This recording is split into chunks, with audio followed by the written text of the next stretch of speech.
שלום לכולם, היום בסדרה שלי חברה, ערכים וחורים במערכת, אני רוצה לדבר על הקורונה בגדר והעיר שושן נבוכה, הקורונה. פתאום באה קורונה, אנחנו לא יודעים הרבה דברים, ואנחנו כן יודעים שזה היה ממש כמעט להתחיל מבראשית, מהפכה מטורפת, אנשים הלכו, סגרים, סדר עולמי כמעט חדש, וכן היה פה אמירה שהשם כנראה לא מרוצה או מתקדם,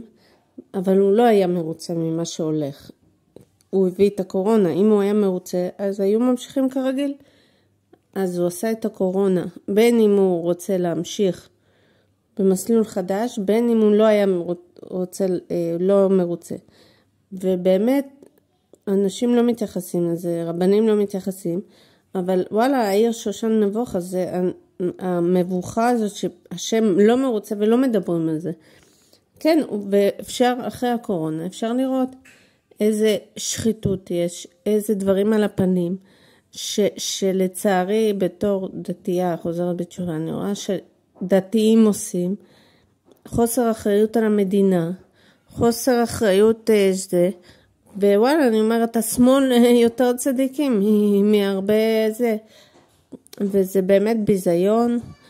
גדול, ואף אחד לא מדבר על זה מספיק, אבל כן, ההתנהלות על הפנים, במיוחד ביהדות, זה לא רק שאתה צריך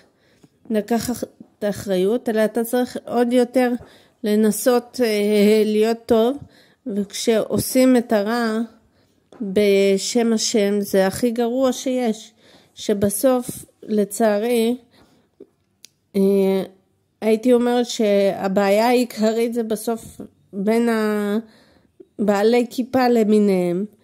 וזה לא יכול להיות ששותקים על זה. לא שותקים, הם מדברים, אבל לא מספיק. הרי דתי צריך להיות פי 2 יותר טוב, ואם הוא עושה הרע בעיני השם, אז זה פי 2 יותר גרוע.